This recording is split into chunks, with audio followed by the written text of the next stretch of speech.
بسم اللہ الرحمن الرحیم نحمدہ ونصلی ونسلم علی رسولہ الکریم اما بعد فصل عدم التمیز بین الشیء وشبہہ ينقسم الى ما يتعلق بالالفاظ والى ما يتعلق بالمعانی القسم الاول اعنی ما يتعلق بالالفاظ قسمان الاول ما يتعلق بالالفاظ لا من جهة الترکیب والثاني ما يتعلق بها من حيث التركيب ثم المتعلق بالالفاظ من جهة الاول قسمان الأول ما يتعلق بالألفاظ أنفسها وذلك بأن يكون الألفاظ مختلفة في الدلالة فيقع فيه الاشتباه فيما هو المراد كالغلط الواقع بسبب كون اللفظ مشتركا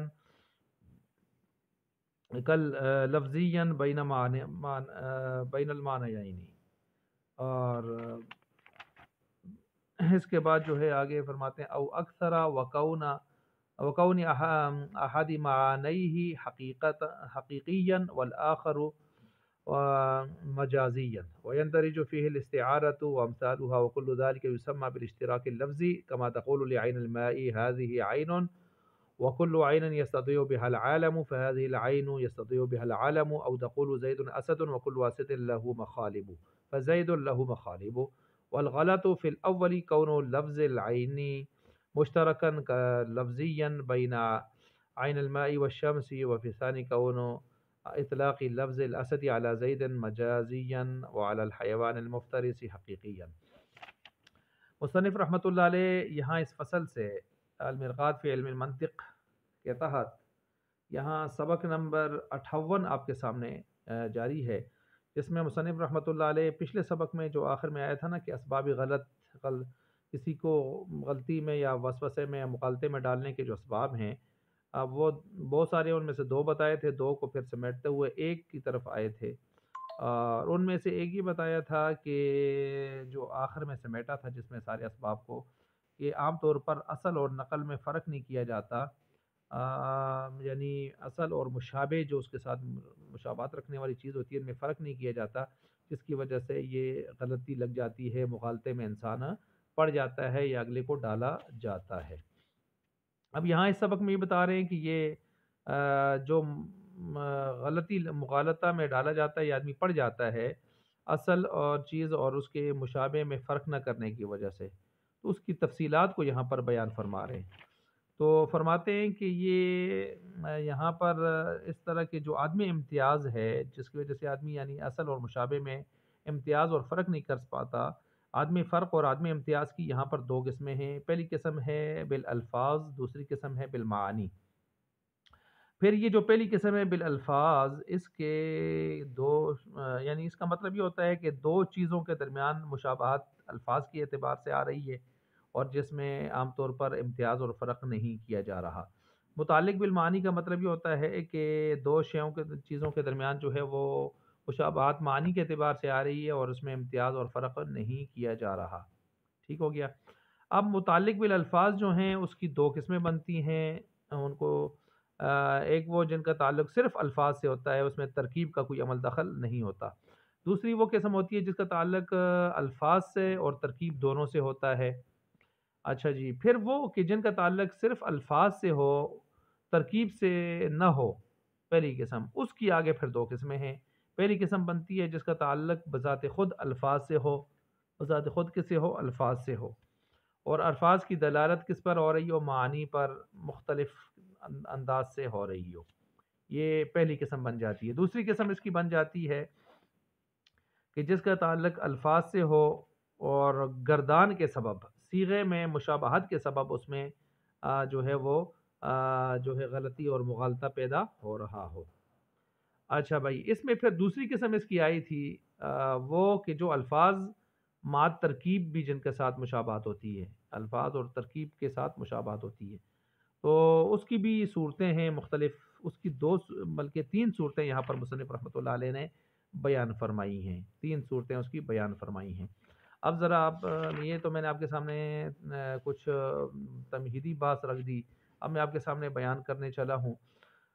سب سے پہلے جو میں یہاں تک پہنچا تھا کہ عدم امتیاز کی دو قسمیں ہیں، یا تو متعلق بالالفاظ ہوگا یا متعلق بالمعانی ہوگا. متعلق بالالفاظ ہو تو پھر اس کی دو قسمیں بنتی ہیں، صرف الفاظ سے متعلق ہو، ترکیب نہ ہو، یا نمبر دو الفاظ بھی ہوں ترکیب بھی ہوں.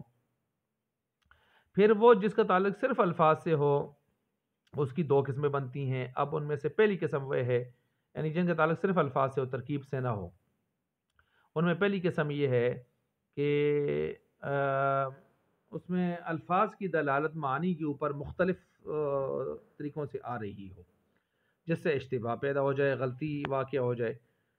مثلا کیا ہے کہ ایک لفظ اشتراک لفظی رکھتا ہے، ایک لفظ ہے اور اس کے کئی معنی ہیں، ٹھیک ہے، یا کئی معنیوں میں استعمال ہو رہے ہیں اشتراکی لفظی کے طور پر، یا لفظ ایسا ہے کہ اس کا معنی تو ایک ہے، موضوع معنی موضوع لہو، لیکن اس کو آگے معنی مجازی کے طور پر دوسرے میں استعمال کیا گیا ہے.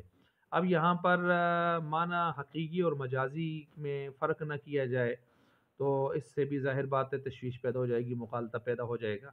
یا لفظ کئی معنوں میں اشتراکی لفظی کے طور پر موضوع لہو تمام معنی اس کے ہیں، تو اور ایک میں استعمال ہو رہا ہے، کبھی ایک جگہ میں ایک معنی میں استعمال ہو رہا ہے، آگے چل کے دوسرے معنی میں استعمال ہو رہا ہے، تو اس سے بھی سننے والے کو تشویش اور مغالطہ اور وسوسہ پیدا ہو جاتا ہے. مثال کے طور پر آپ اس کو لے لیں لفظ عین کو، جو پیچھے بھی ہم نے پڑھ لیا کہ 9 معنوں میں کے لیے وضع کیا گیا ہے، ہر معنی اس کے لیے معنی موضوع لہو ہی ہے.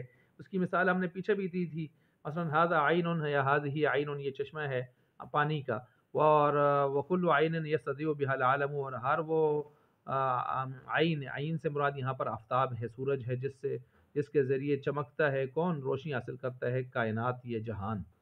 فهذه العین، پس یہ جو سورج ہے، یستضیء بها العالم، اس سے سورج کیا عالم کیا ہے، چمک رہا ہے.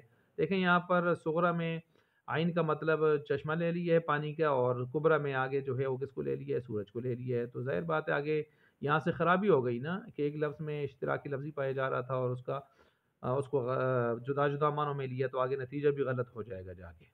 ٹھیک ہو گیا. اسی طرح اگر آپ دوسرے انداز میں دیکھیں کہ ایک لفظ ایک معنی میں حقیقی معنی موضوع لہو اس کا وہی ہے، اور اس کو ہم نے معنی مجازی میں استعمال کرنا شروع کر دیا، تو اس میں ہم فرق نہ کریں تو اس سے بھی غلطی ہو جاتی ہے. جیسے زید اسد، زید اسد ہے، اب یہ معنی حقیقی نہیں ہے، مجازی ہے. زید کیسے شعر ہو سکتا ہے؟ بہادری میں اس کو ساتھ، شجاعت میں اس کو ساتھ مشابہت دی ہے شعر کے ساتھ.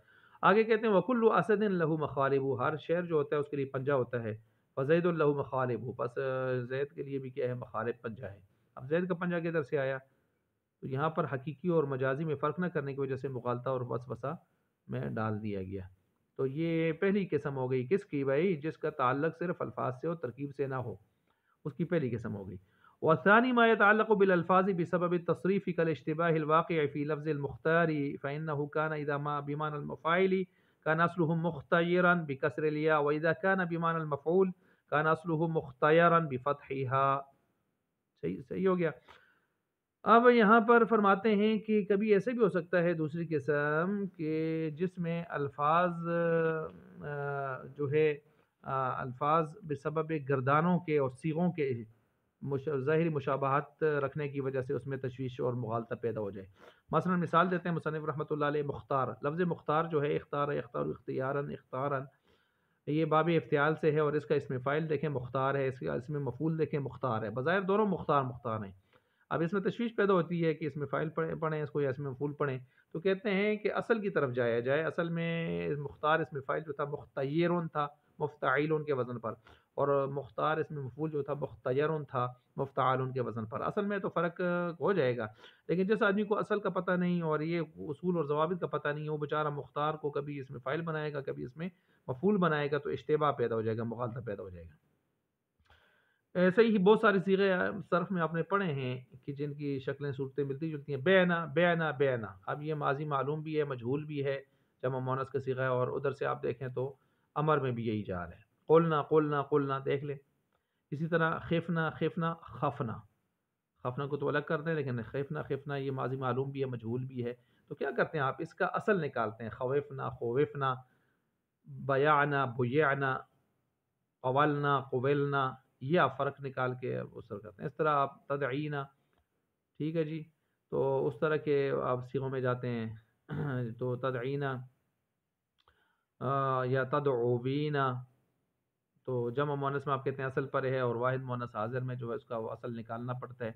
تو دیکھیں ان صیغوں سے بھی جن کی شکلیں بظاہر ملتی جلتی ہوتی ہیں، آپ نے علم صیغہ میں تفصیل سے یہ چیزیں پڑھی ہیں، وہ ساری مشابہاتیں اسی میں آ جاتی ہیں، اس میں آ جاتی ہیں. صحیح ہو گیا، جس میں یعنی یہ چیزیں ترکیب کا بھی ساتھ لحاظ کیا جاتا ہے۔ اچھا جی، ترکیب لحاظ نہیں، مطلب یہ اس کی دوسری صورت میں آ جاتی ہے جو ظاہری شکل و صورت میں اس ترتیب سے آ جاتی ہے۔ اچھا، اسی طرح جو ہے بعض دفعہ اعراب اور نقطے نہ ہونے کی وجہ سے بھی مسائل پڑ جاتے ہیں، ٹھیک ہے۔ مثال کے طور پر اس کی مثال ہوتی ہے غلام حسن۔ اب غلام حسن کو جب آپ اس پر اعراب نہیں ڈالیں گے تو اس کو آپ غلام حسن مرکب توصیفی بنائیں، پھر بھی ٹھیک ہے۔ غلام حسن، یہ تو کیا ہو جائے گا، حسن کا غلام، تو یہ مرکب اضافی ہو جائے گا۔ اب دونوں کی گنجائش یہاں پر ہے، دونوں کی گنجائش یہاں پر موجود ہے۔ جس طرح خطبات جمیل مولانا طارق جمیل صاحب کی طرف منسوب کر کے لوگوں نے ایک کتاب لکھی، جو ہے مفتی تقی عثمانی صاحب نے اس پر جو میری نظر سے گزرا تھا تقریر لکھی تھی، تو اس میں وہ یہ فرما رہے تھے کہ اتنے اچھے خطبات ہیں کہ میں ان کو مرکب اضافی بناؤں یا مرکب توصیفی بناؤں، مجھے سمجھ نہیں آ رہی کہ میں خطبات جمیل کہوں کہ جمیل کے خطبات مرکب اضافی، یا خطبات خود جمیل ہیں مرکب توصیفی بناؤں۔ ٹھیک ہو گیا۔ یہ اس طرح کا جو تشویش ہے وہ اسی میں آ جاتی ہے۔ اسی طرح قفیز و برن، قفیز و برن، اب اگر ان کو نقطوں کو ہٹا دیں تو قفیز و بزن پڑھیں، اس کو قفیز و برن پڑھیں۔ گندم کا قفیز پیمانہ ہے تولنے کا، جو ہے ایک پیمانہ ہے قفیز، تو کیا ہم گندم کا ایک پیمانہ اس سے مراد لے لیں، ٹھیک ہے، یا قفیز و بزن وہ کپڑا اس سے مراد لے لیں، کیا معنی مراد لیں، ٹھیک ہے۔ دعا اور دغا، جب آپ نقطہ نہیں ڈالیں گے تو دعا پڑھیں یا دغا پڑھیں تو کوئی پتہ نہیں چلتا نا اس لحاظ سے۔ تو اس لیے یعنی نقطے ڈالنے نہ ڈالنے اور اعراب ڈالنے نہ ڈالنے سے بھی جو تشویش پیدا ہوتی ہے وہ اسی کے ساتھ اس کا تعلق ہے، ٹھیک ہے۔ اب دوسری قسم اس کی آ جاتی ہے والمتعلق بالالفاظ من جہت الترکیب۔